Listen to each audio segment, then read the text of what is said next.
This is an interview with Ryan Aitken. Ryan is a two-time Combat Jiu-Jitsu middleweight world champion and the reigning EBI Absolute champion. Ryan's also coming into this fresh off winning PGF World Season 7 at light heavyweight, and he's currently preparing for a super fight with Gabriel Almeida at UFC Fight Pass Invitational 9.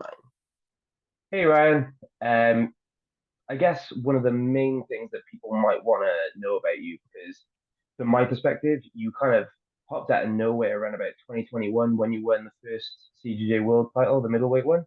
Well, they were both middleweight, but the first first time round. So, how did you first get into the sport before that? Like, how did you start training? Well, I mean, if you want to go all the way back to like 2009, I was just this kid that played lacrosse and I was kind of bullied a little bit and Yeah. they called me shark bait, ooh ha ha, like Finding Nemo. Because I showed up to a varsity practice one day and I was on JV, which is like the lower tier. Yeah. Um and so they kind of bullied me a little bit and I felt I didn't really want to keep doing lacrosse after like that, so like Yeah. I kind of got into martial arts. I watched a movie called Never Back Down, and that kind of inspired me to pursue like MMA. I started looking at like different MMA fighters. I watched shows like Bully Beatdown and stuff like that, and it kind of encouraged me to like go look at martial arts gyms, but I knew I didn't want to do like karate. I wanted Muay Thai, Yeah. honestly. But the first Okay. gym that I walked into, the guy convinced me to do jiu-jitsu. He said, "You don't want to do Muay Thai, kickboxing. You want to do jiu-jitsu. Trust me." Nice. And I trusted him, so I did that. Fast forward a little while, I end up doing like like that typical like school, high school MMA fight thing that people were starting to do at the time. Yeah. And then I did like my real MMA fight. Then I wanted to pursue MMA like when I was 18, 19, and going into 20. So I changed gyms and I just bounced around gyms pursuing the different side of martial arts that I wanted to do Yeah. around Atlanta. And eventually, like I ended up doing gi jiu-jitsu for 5 years, and then I found myself coming back to my original MMA gym because they had recruited a really great no-gi coach in Sean Applegate. Okay. And so I come back here and I start training no-gi because of COVID. COVID was like that good catalyst that forced me to change, from gi to no-gi, Yeah. and it's just been no-gi ever since then. I picked up the gi once earlier this year for like a ceremony or some at my first gym. So that's it. It's just been no-gi ever Yeah. since then. Have you ever, is that anything you're ever thinking about going back to in the future, doing a gi tournament or anything like that? Or No, dude. I was watching The Crown for IBJJF recently, and yeah, like I guess if people that still compete in gi, if they have a gym that sells gis and they market towards gi players and stuff, I understand why they might yeah, still want to compete in the gi. yeah, Um, but from my perspective, when I watch like gi jiu-jitsu, if it's not Adam Wardzinski, I don't want to watch it. yeah, He has the cleanest gi jiu-jitsu, and he wants to just do what Hadra Gracie used to do, which is just like sweep half guard yeah, mount, choke like that. And and something that I liked about Adam's style is that it always transitioned well from gi to no gi. yeah, But for me, man, like I feel like I when I put on that gi and I rolled earlier this year, I felt like I was actually losing my no gi jiu-jitsu, like for that one night that I was rolling. I was like, oh yeah, my God, I'm not getting better at no-gi. mm, I feel like the connections I'm making when I grab the gi just feel way worse. I'd much yeah, rather grab no-gi connections when I grab this person. And then I realized the guy I was rolling with in the gi, like I could just see the fear in his eyes as he's grabbing my collar and grabbing my sleeves, and I'm like, bro, like you just don't even know how to like grab an arm or a wrist. You don't even know yeah, how to grab a proper underhook. Like, and that's just the reality. So I feel like gi doesn't look as good on camera. anymore. I feel like the material just doesn't look as good on camera anymore. You Yeah. know, the whole putting the patches on the gi and stuff doesn't look as good anymore as it used to. And I also feel like people don't even understand how to manipulate the human body without clothes on. So now, like, why the hell would we be throwing clothes on top of that and trying to Yeah. like manipulate the body, you know, using the clothes? Like, I don't know. It's just it doesn't make sense. It's just an extra added like complication to the math Yeah. problem, you know? I think that's something that's happened a lot over the last probably like 10 years ish, where it's really gone into two completely separate fields. Like you said, you got Adam Wodzinski, maybe a handful of other people that do the same thing, whether they're in gi or no gi, but the majority of people, like, because the rule set, the clothing, the sports are just completely different now. So yeah, not a lot of people tend to do both at a high level. So it makes sense to stay in one, really, doesn't it? Yeah. Yeah, for sure. And obviously, like I said, I first found out about you when you won Combat Jiu-Jitsu World the first time round.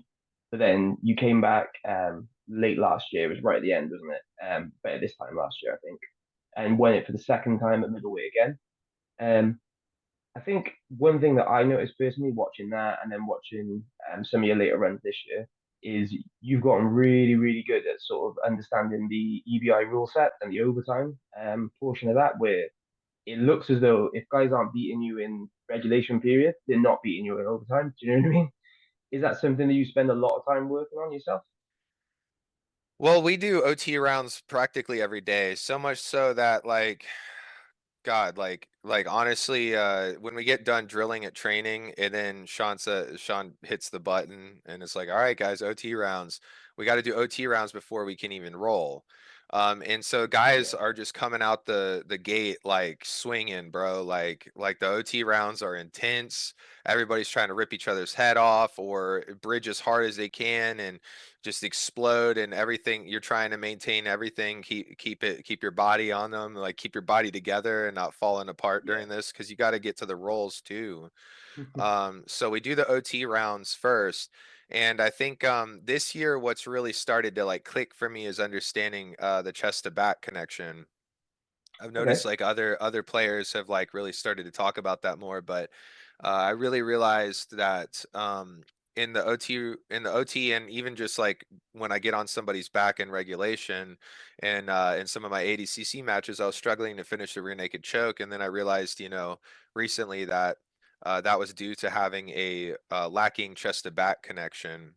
Um, so, you know, I might have naturally understood how to like do that from all the OT rounds we were doing, but I feel like yeah, now it's really clicking with me. Like I can really see it and understand it. Um, and what the little points are. And the thing I'll liken it the most to has been like my kata gatame, my arm triangle, which like, you yeah, know, we have blue belts at the gym that, you know, have had to deal with hundreds of arm triangle chokes, tapped hundreds of times to them. And over time they developed like these little angles and these little shifts that they can do to defend the arm triangle, right? yeah, um and you'll wear yourself out trying to finish it. And that might be one of the first moves that I feel like I found the perfect little nook and cranny to put like my hand in and to know exactly where it needs to be before I commit to it. You see, it's yeah, like I have to have this little cue checked off. If I can't get to this little pit stop right here, I am not going to be able to finish the full lap, you know? yeah, So I won't even waste my energy if I can't get that first one. But it's worked in competition now. It's like I understand, okay, I have to get to that little pit stop right there. And I've started to apply that to like everything else I do. And it's helped a lot. Like it's helped a lot. yeah, I feel like that's when you start to really understand mastery. Um, and the biggest thing that's helped me with that has been the younger guys at my gym that have gotten better and better. And so yeah, like, you know, it wasn't until this year that they got to a level where they could defend better than anybody else on the circuit, which forces me to become a master at that move. um yeah. so that's the way I see it. Yeah, and like I said, it's definitely paid off because I mean, I think in the Combat Jiu-Jitsu World you won last year, I think was it two or three of those matches were won in OT, but then the big difference maker I think was in the EBI Absolutes because the two matches you won in or two of the matches you won in OT there were against the biggest guys in the bracket, which was pretty insane to be honest with you. Um, could you speak a little bit about how that was sort of facing Franco Pana and Dan Manasoyu? Had the size difference between them, between you and them, sorry. Yeah, so I mean the biggest thing was using like you have to turn their size and their strength against them. So like, there were a couple factors going into that, right? This was in the heat of June in Austin, Yeah, Texas. So that means it's going to be really hot and they have terrible ventilation. Look, I love the venue. I love the venue. It's got a great bar, a really cool stage. Everyone's cool as but it's at like a rodeo plaza, like Plaza del Toro. yeah, It's like at this rodeo place. So like ventilation isn't really their number one objective. It's not like they're gonna have a bunch of men in suits coming in there, and hosting yeah, weddings and so um so the thing is the room that you're in, it's not very well ventilated. It's hot as these guys are massive and strong. So like me being smaller, the longer the fight goes, the more likely I am to win, right? yeah, I just have to be able to survive for that long, right? And so like with these guys, it was important to like try to find different ways to use their strength against them. One of those, uh I'm actually not going to out my strategy, but yeah, long story short, use their strength against them, use their size against them, make them carry their own weight. That's all I'm going to yeah, say. So the more you can do that, the more likely your odds of winning are. And I know going into OT that I will tell you it's terrifying knowing that I've been able to defend a lot of arm bars from like a lot of guys yeah, my size, but now when you go into OT escapes and you realize, oh my God, this guy's going to start in an arm bar and he's got like 50, yeah, 60 pounds on me.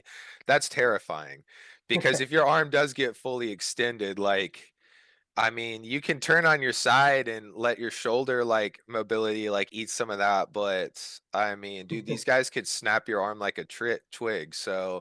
Um, so like, you really have to go for that choke when you start on the back right off the rip. yeah, Um, but but yeah, I mean that's the biggest thing is like cardio, man. Like trying to outlast them for sure. It's yeah, like it's like hunting down a wild like on the African plains, running down some game, yeah. Well, that is pretty much how it worked as well with both of them. We took them down to OT, and then in that overtime period, I think you could see the difference between you and them. Like you said, that just carrying that extra 50, 60 pounds is not easy over 10 minutes or more. Um, but one question, with Combat Jiu-Jitsu Worlds, obviously that was both at middleweight. The EBI was absolutes, and then most recently you got off doing PGF at 205, and then obviously ADCC was 88 kilos. You've kind of been all over the place with weight categories. Is there like a specific one you find yourself feeling better at? Man, it's so weird because yeah, like now that I think about it, fluctuating between all those weight classes, you deal with the advantages of each like real weight class that's there. So Yeah, 205, like I might seem like a large 205er to a lot of people, but I'm not. I walk around at 210. yeah, Um, dude, guys like Abe had cut from like 230. I'm sure Marcin was up there as well. I know yeah, Paul Ardilla is probably a 215, 220. Um, and I will say those guys are strong as like um I feel that. And I don't think I'm particularly fast either. So like 205 it's kind of weird for me. yeah, It's like I feel like the sweet spot is 93 for me. 85 I feel like as long as it's not points so I don't have to deal with the speed and I can just kind of yeah, move slow and stuff and have the pressure of like EBI regulation. on these guys or only do sub only. I feel like 185, as long as it's a day before weigh-ins, I can do that. Yeah. 93, also prefer day before weigh-ins. Otherwise, I need a long heads up. It feels like day of. But that's also, man, it's hard for me to deal with like the speed of these guys, you know? So Yeah. it's like there's advantages to every weight class, and I find maybe honestly I might be better at 205 in like a points rule set because I Sure. could exploit being faster than these guys if I actually train to be faster. I don't know. Yeah, well, that's an interesting point as well, that the different physical advantages, disadvantages you have do kind of play into the rule set as well. So yeah, it's quite a cool thing to note that obviously the lower you, like you said, the lower weight you go, the less you want to be playing points, really. Yeah, for sure. And then obviously at ADCC 24, that was probably like that was the biggest tournament you've done so far, isn't it? Yeah. The opening round match, obviously the submission win over Pedro Marino, that was huge. And then the second round, obviously that was against J-Rod, wasn't it? And then you did the absolute against Isaac in the first round. What would you say you learned from that experience and from those two losses there moving forward? So you want to focus on the losses, not the win? Well, No, we'll yeah, I focus on the mean, losses. We'll focus on the losses. That we'll focus on the losses. Okay. So, it's funny because I've actually I do a lot of study to try to like keep up with what went on in those matches. So there's two things to like note, right? yeah, I feel like I feel like J-Rod had a good game plan for somebody that plays butterfly half, right? And just a yeah, good game in general, right? So like he could pressure me on the feet with wrestling, and while maybe I wouldn't get taken down by J-Rod if I stayed on the feet, he would wear my ass out. I would get tired as right? yeah, Okay. So I would want to play the guard because I know that his legs, he's gotten tapped by leg locks. So I'm like, cool, I just need to enter the legs, right? But what he did a good job of was exploiting that I was super lazy with an underhook and I would give up, like I would try to play an overhook Sumigaishi game that I'm yeah, terrible at, right? So what was going on was I just give him that underhook, and I didn't realize he'd be so good at like, body lock passing, and not only would he not go down low with body lock passing, he'd actually stay up high and do like this tripod head passing, right? yeah, Which is getting pretty popular right now. They're calling it like rumble passing and stuff like that. yeah, So, um, really it's just they're trying to build chest to chest connection against a sitting opponent, and then work their back to the ground, right? yeah, So because they know that your response is going to be to fall back, right? yeah, And so really a big thing with J-Rod would have been better upper body pummeling, um and then with Isaac, it's interesting because I feel like he didn't have as good upper body pummeling, but he understood how to use like lateral footwork just to force me, just to pressure me. And I think he gets a lot of that because he trains over at Jason Rouse with yeah, Vanguard. So those guys are strategically pretty good, but also what they're doing over there is they're developing a high guard style, right? Where their heels are high off the ground. And so they're playing Choi bars, which are their upper body entries, and they're playing like it's not necessarily like Kiss the Dragon, but it's like outside in outside entries onto the legs. yeah, So they'll keep their legs high so that when you step in the center, it's like they're in daily heave already. All right, and then yeah, they'll make their connection from there, and they'll invert and enter the legs, or they'll play like a lot of K guard entries and Choi bar stuff. That's what they yeah, like to do. And so Isaac's style, it seemed like he might be used to training with guys like that. And so the way that he would bait them to go from a sitting up guard to back on the floor is by him using lateral movement, which he used a lot yeah, on me. And it honestly worked because like, you know, I would want to like sit up and then I'd rock back to try to stop him from just, you know, walking to north south, if you will. Yeah. And it really wasn't like I was getting tripped up by that strategy and stuff. Just because I didn't deal with it a lot. But Yeah. that's changed ever since ADCC. I've been working a lot more with like guys that play a lot more lateral passing.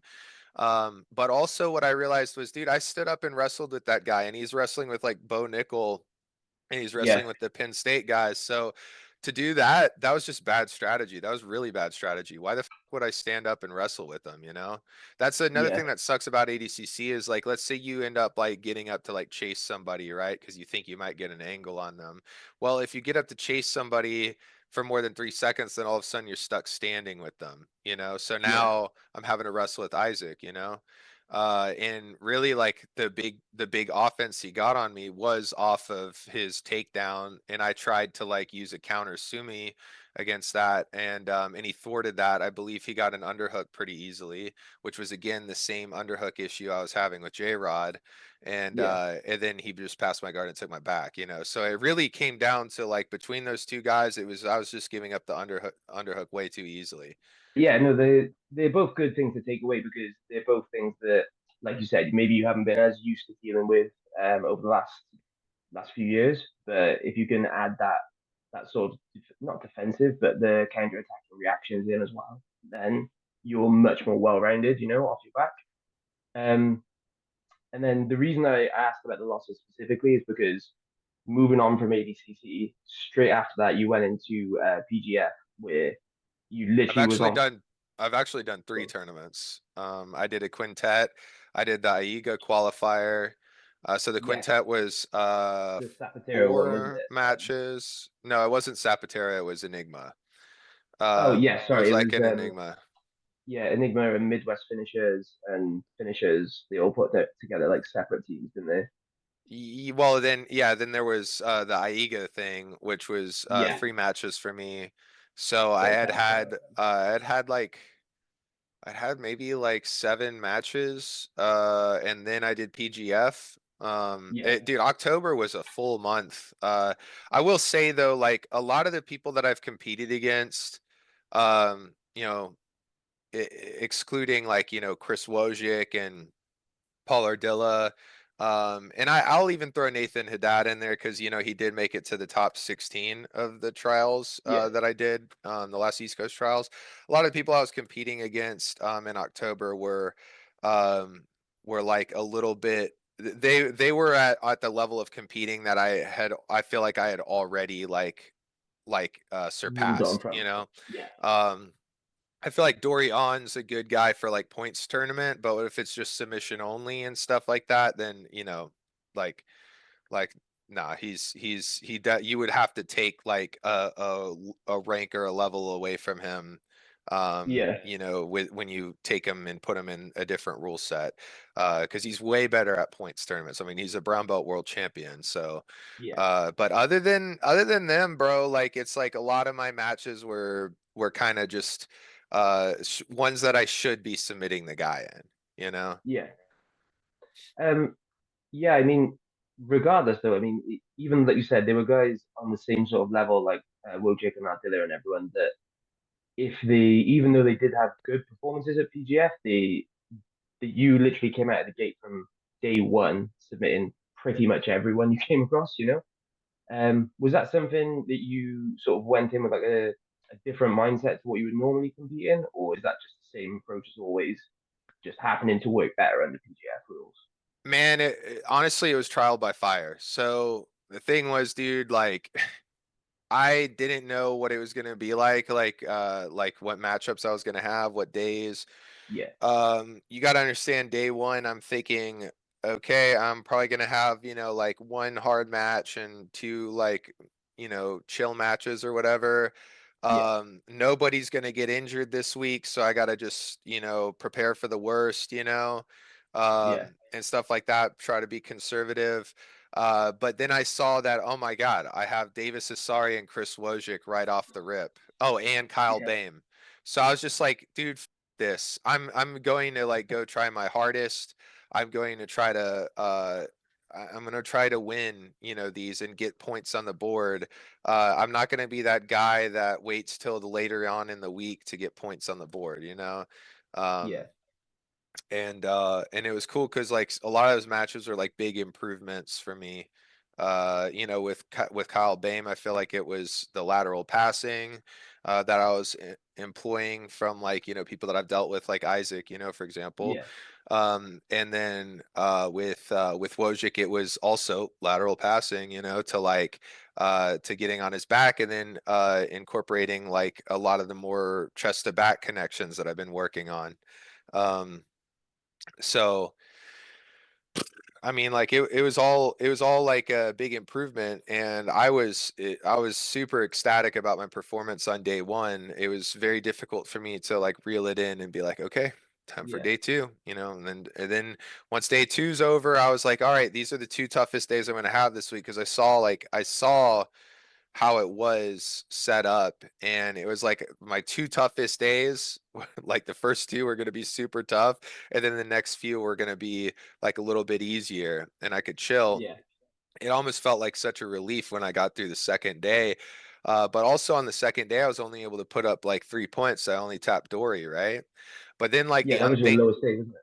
yeah, the unthinkable happened, where people were just dropping like flies. They were getting so injured, and I think people were starting to get desperate and like just go do reckless, because they were trying to get points and stuff. And and then what happened was, whatever hard matches I would have later on in the week, it's like a lot of them were like starting to fall off, you know? Yeah. Like Adam Bradley fell off, and I was like, you know, I was like, surely this is going to be, you know, a tough match for me. But then he fell off because he got injured. Yeah. So it's like it was wild. It's so the week is so dramatic, and I remember every night I'd come home and I'd get in my hot tub and look up at the stars, because I was off the Vegas Strip. I got an Yeah. expensive Airbnb off the Vegas Strip for a reason. I hate the Vegas Strip. Um, so I'd sit there and I'd look up at the stars and I'd just think about like, oh my God, dude, like I'm about to go back to war tomorrow, you know? Mhm. And then Yeah. I got to go do it again. 3 matches back to back to back for like what, 4 days straight, and then Yeah. the And then the finale. finale. And the finale is like what you know, what I cared about the most. But I think like another thing to consider is that these opportunities are sequential, right? So it's like Yeah. it starts with the opportunity to become the guy that gets the most points, and then you have the opportunity to get the to win the finale. For me, it was like I was feeling like, well, I'm not surely going to win the finale unless I prove that I'm the guy that gets the most points. You know, not Yeah. only will it put me in a best spot in the seating for the finale, but it also proves a point to everybody. And and I feel like it does a lot for my confidence. It's the same thing I've said in the Yeah. past, where like if I wanted to podium when I used to do IBJJF, I had to shoot for, you know, second. If I wanted to get second, I had to shoot for first. If I wanted to get first, I had to shoot to be a world champion, you know? Yeah. Even at the local IBJJFs, you got to shoot to be a world champion if you want to get first consistently in those. So for Yeah. me, it was like, instead of shooting for that, I was like, okay, well, I'm going to shoot for literally getting the highest score ever on PGF, and surely that'll at least bring me the finale. Yeah. So No, it's a pretty safe bet, to be fair, because I don't know if you did get the highest score ever. I'm pretty sure you did, because I've watched 3 or 4 seasons and I've never seen anyone I, break that I don't previous know if score. I got 50 or 51, I think it was but 51. Yeah. yeah, because I heard that they were getting that, like Travis had gotten like 50 prior in a season Yeah. prior, and that my team would have had to win the block to get an extra point. And that point would have been that breaker for me. So I don't know, but they were saying that it was the highest score, so that's cool. I also feel like it was Yeah. the most difficult PGF, and that's another thing I'd like to talk about, Yeah. is that I feel like PGF is only going to get harder, and that's all I kept thinking about when I'd get in those cold pools. that each morning before I'd go compete is I'd get in that cold pool and I'd be like, dude, like this might be my only shot. You know, this is the easiest it's going to be, you know, forever now at PGF. Yeah, It's only going to get harder. Like it will get harder each time. Like the skill jump between the last PGF and this one, um, yeah, I don't think it was as big as the skill jump between the PGF and the last one, the PGF 2 PGFs ago and the last one, but yeah, like you can just see it's just getting like way and way more difficult. I mean, because now you got guys like Hinata Canuto, Andy Varela, PJ yeah, Barch, and now like Marcin, me, Wojcik. That's 3 ADCC vets. Porfirio, 4 ADCC vets, yeah. right? And Davis Asari. Oh, and wait, so what was that? Wojcik, me, Paul Ardilla, um, Marcin, Porfirio, I remember five Porfirio. freaking Yeah, ADCC vets. Kyle Bame.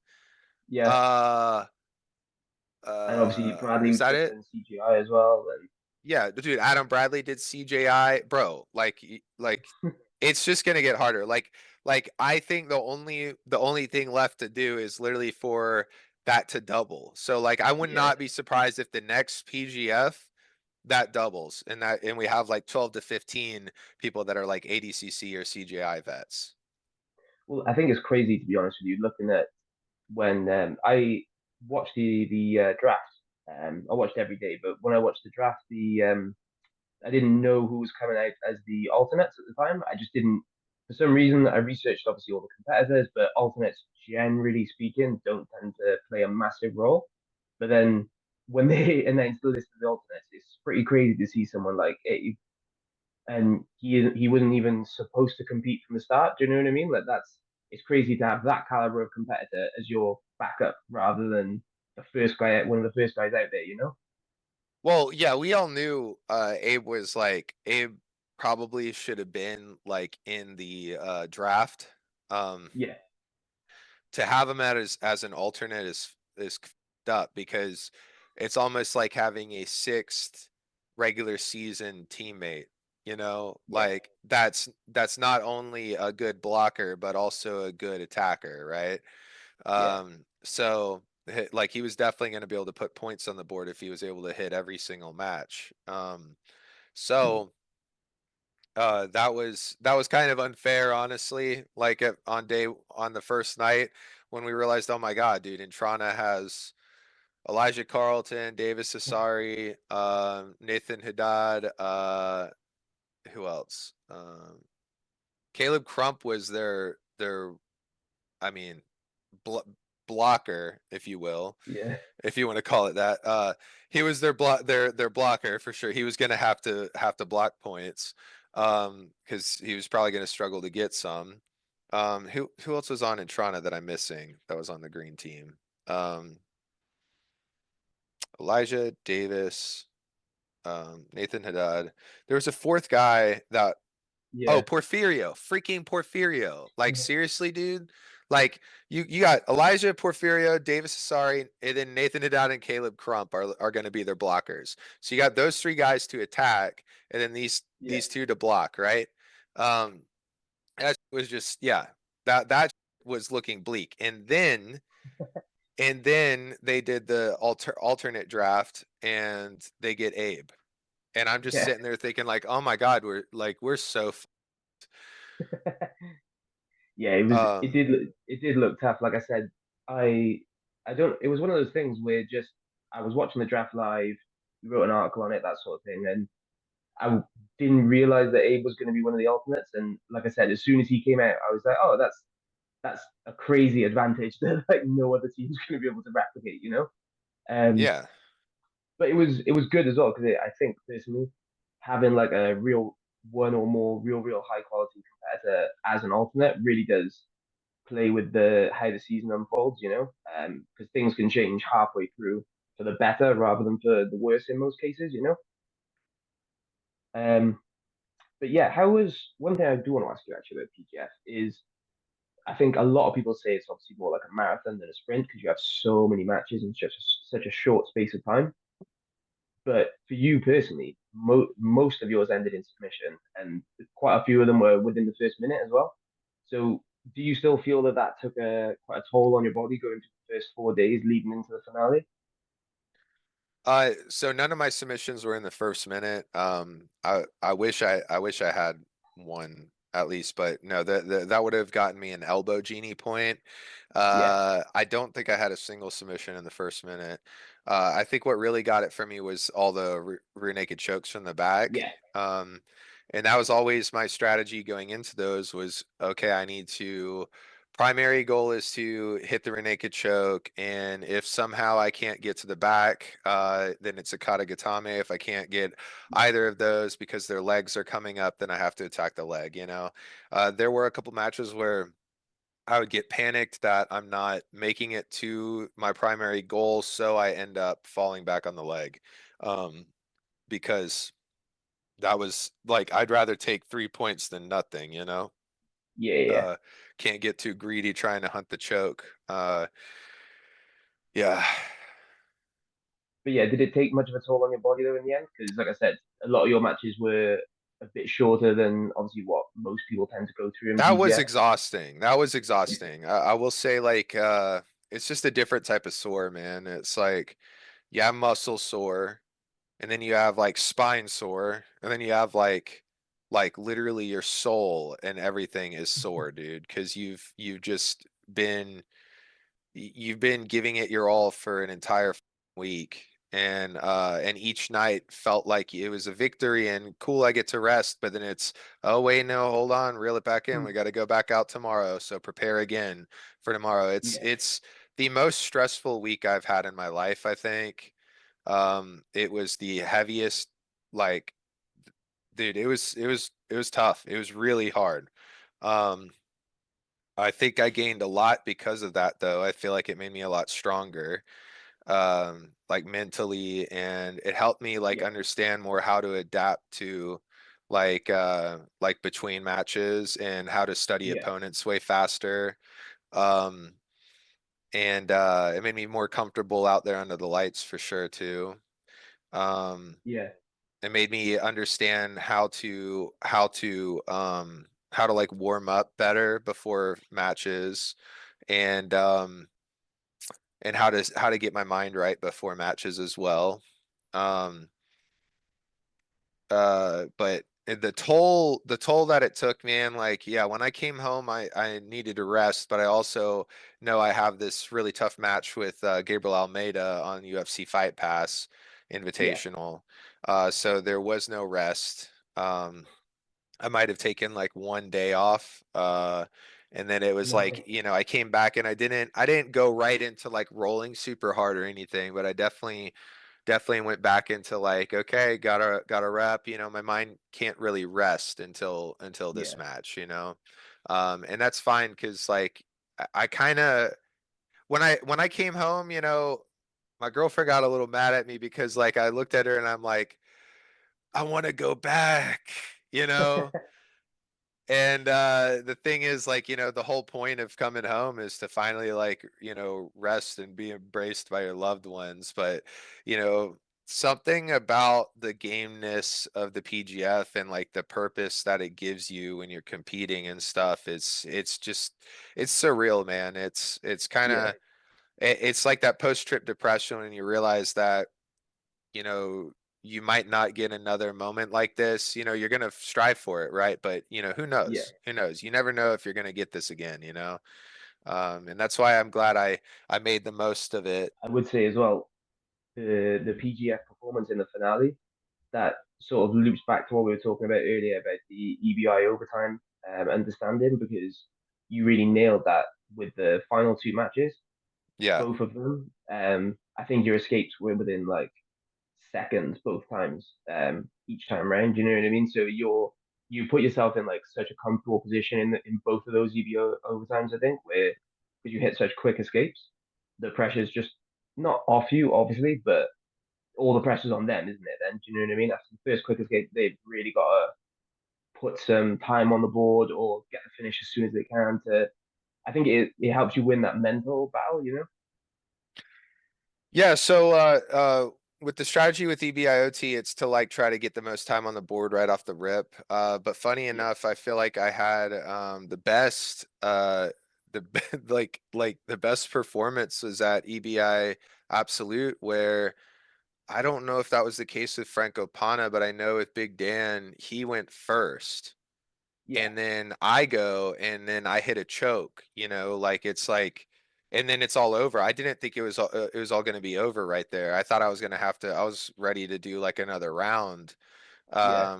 But when you go on the back side of the EBI, it just felt different to me. I don't know what it was, but I'm usually used to like having to do another round, but I guess being on the Yeah. back side of it because I got the submission, it technically concludes the first round, Yeah. so it's over. And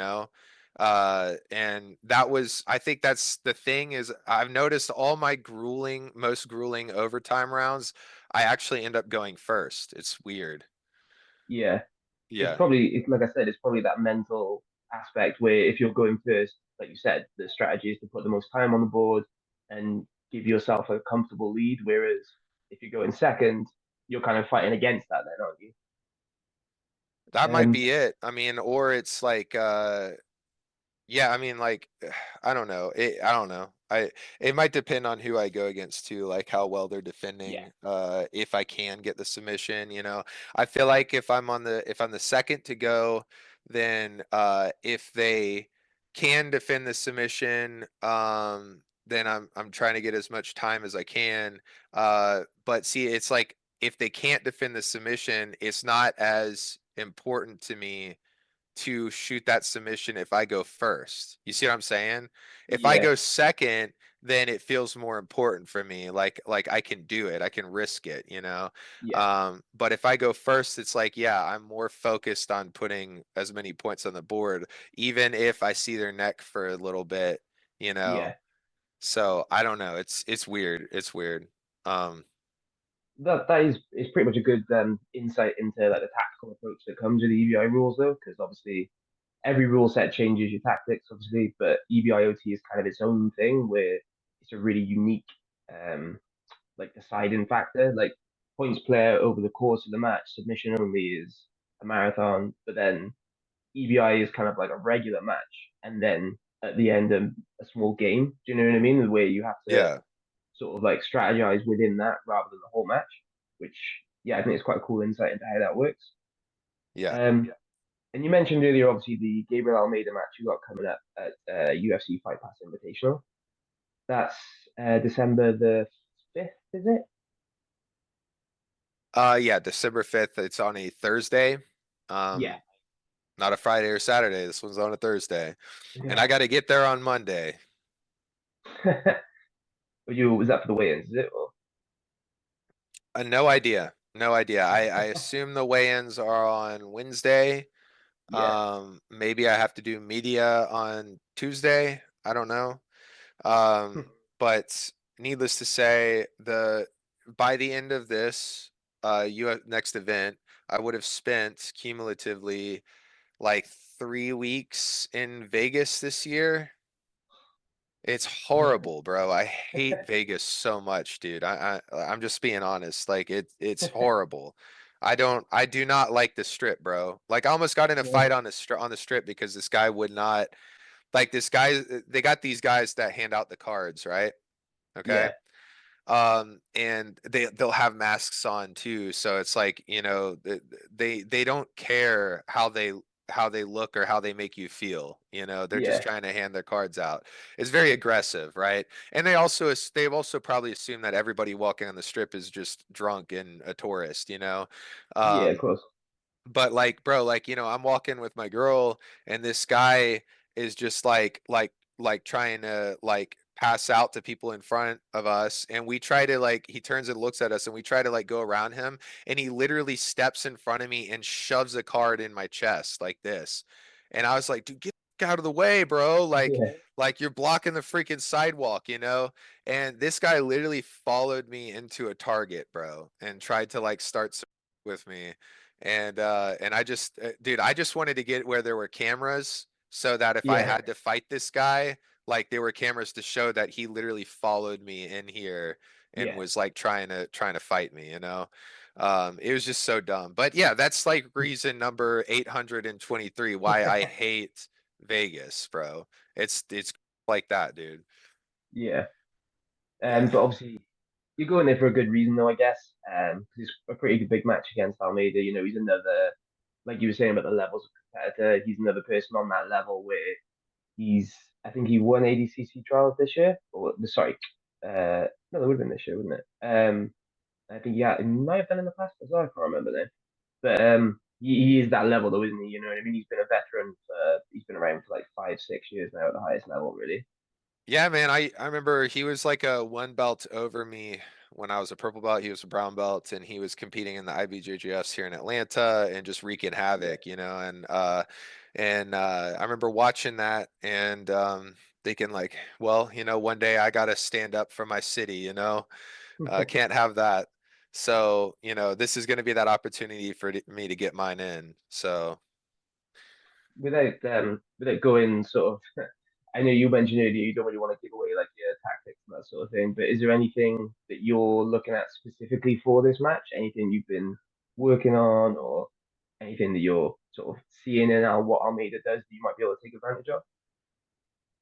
Almeida's tricky, man. Um, he is a tricky guy. You know, if you watch a lot of his matches, you'll notice that he utilizes, you can tell that the checkmate guys in general utilize Yeah, strategy and tactics. And it's interesting because it's stuff that I feel like would translate to like wrestling and boxing because you know, it is footwork. So I see what they're doing over there and I'm onto yeah, it. So, you know, that's been a dope challenge, has been like practicing for that stuff.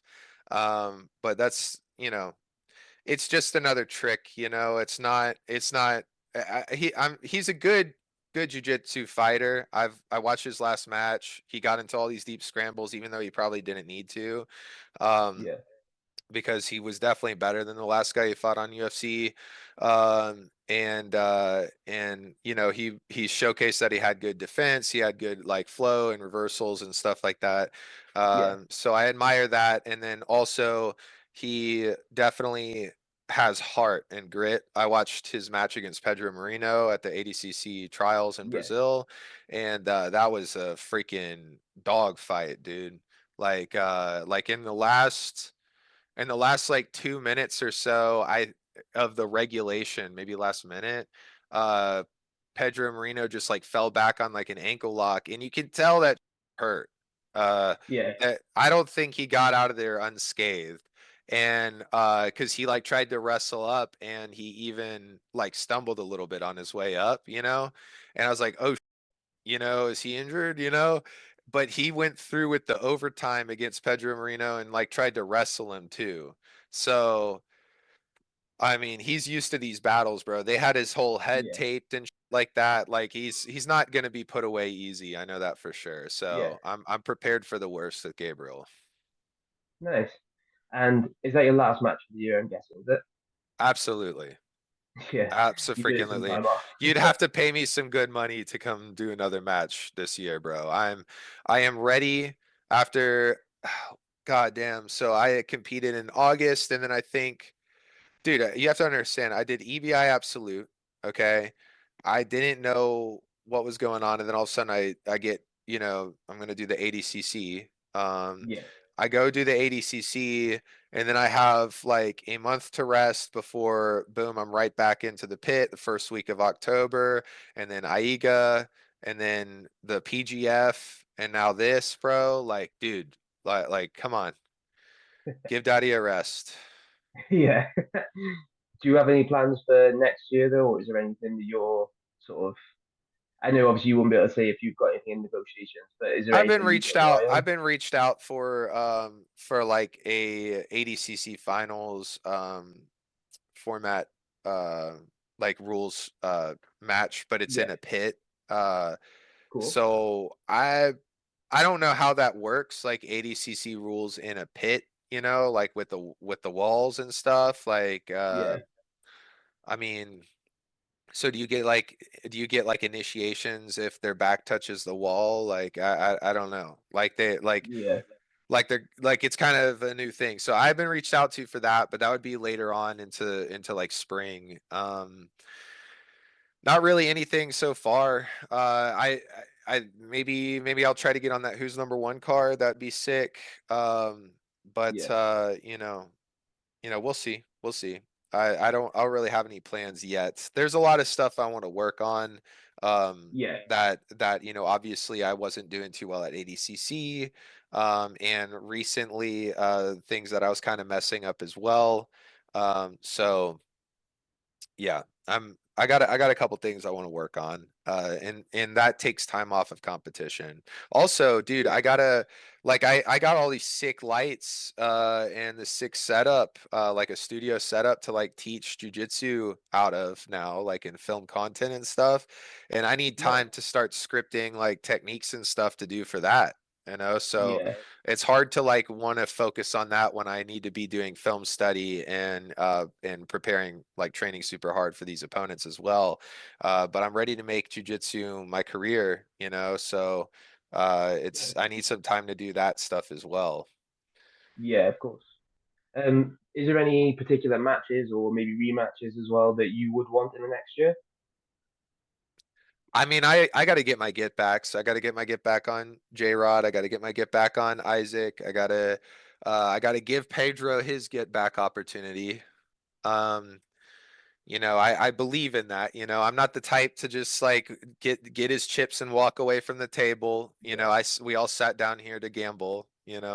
So anybody in the top six. Ultimately, I would like a match with Giancarlo eventually as well. Um, nice. and yeah, like I know nobody can beat me in EBI, and I think most of these guys are starting to realize that as well. So that's the whole other can of worms is I have to practice these other rule sets as well, Yeah, and that unfortunately requires a little more wrestling. It requires a little more tactics and stuff like that. But in the end, my goal is to get the most submissions and show that I am the most dangerous fighter out there.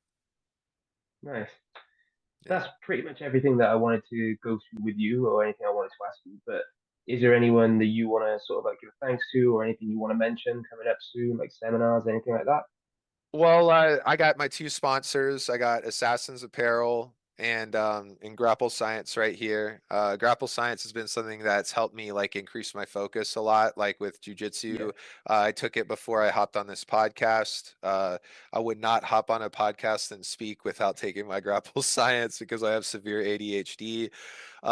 yeah, Other than that, Assassins though has the best gear, and these guys have been supporting. I mean, they just recently started supporting like all my travel costs and stuff, but um, nice.